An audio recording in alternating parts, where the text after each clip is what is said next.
মা গো, আমি যে পড়ে যাব, সব বাসা আমার ভেঙে চুরমার হয়ে গেল। হে ভগবান, রক্ষা করো। আমি এবার কোথায় বাসা বাঁধবো? বাসাটা যে পড়ে গেল, আমার যে ডিম পাড়ার সময় হয়ে এসেছে। হে ভগবান, কোথায় যে একটা ভালো বাসা বাঁধার মতো গাছ পাওয়া যাবে কে জানে।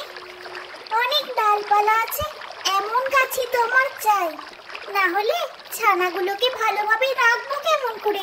যাই দেখি। ওই যে একটা গাছ দেখা যাচ্ছে। ও বট ভাই, তোমার ডালে কি আমি একটু বাসা বাঁধতে পারি? আমার বাচ্চাদের নিয়ে থাকবো। আমার বাসাটা যে কাল ভেঙে গিয়েছে। আরে না না, এত ছোট পাখিকে আমার ডালে বাসা বাঁধতে আমি দেব না।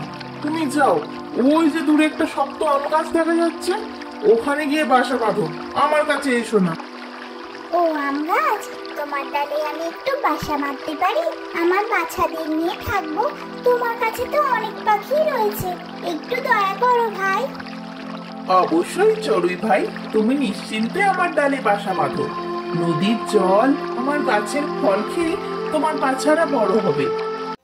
বাহ ছানারা, তোমরা তো বেশ উঠতে পারছো। তোমরা আস্তে আস্তে বড় হয়ে উঠেছো। আচ্ছারা, তোমরা বাসায় থেকো, আমি এক অহংকারী বটগাছের সাথে দেখা করে আসছি। দেখি সে কেমন আছে। বৃদ্ধ বয়সেও ভারী অহংকার ওই বটগাছটার। দেখি তো সে কেমন আছে। আমার বাচ্চারা বেশ ভালোই রয়েছে। আরে কি দেখছি, তুমি সেই অহংকারী বটগাছটা না? ঠিক হয়েছে, যেমন তোমার অহংকার ঠিক তেমনি শাস্তি ভগবান তোমায় দিয়েছে। আরে আমায় বুঝো না ছোট্ট চড়ুই পাখি, আমার বয়স অনেক হয়েছে, প্রায় 200 বছর। আমার গাছের গোড়া অনেক আলগা হয়ে গিয়েছে। নদীর ভাঙনের ফলে আমার গোড়াটা বেশ নড়বড়ে। তাই তো আমি তোমার বাচ্চাদের নিয়ে আমার ডালে বাসা বাঁধতে বারণ করেছি। আর যদি তুমি তোমার বাচ্চাদের নিয়ে আমার ডালে বাসা বাঁধতে, তাহলে আজ আর তোমার বাচ্চারা বেঁচে থাকতো না চড়ুই ভাই। আমি নদীর ভাঙনের ফলেই ভেসে চলেছি, আমায় ক্ষমা করো চড়ুই ভাই। আমি এই বৃদ্ধ বটগাছের উপকার কোনো দিনও ভুলবো না ভগবান। তুমি আমাকে ক্ষমা করো। আমি আমার ভুল বুঝতে পেরেছি। আমি বটগাছকে অনেক কটু কথা বলেছি। কাউকে সবটা না জেনে তার সম্বন্ধে কখনোই কটু বাক্য ব্যয় করা উচিত নয়। আমার অনেক ভুল হয়ে গিয়েছে। বট ভাই, তোমাকে অসংখ্য ধন্যবাদ।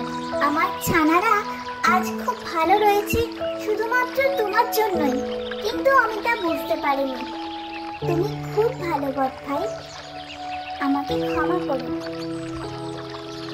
এই গল্প থেকে আমরা শিক্ষা পাই, অন্যের অবস্থা না বুঝে কখনোই আমাদের বাহির থেকে বিচার করা উচিত নয়।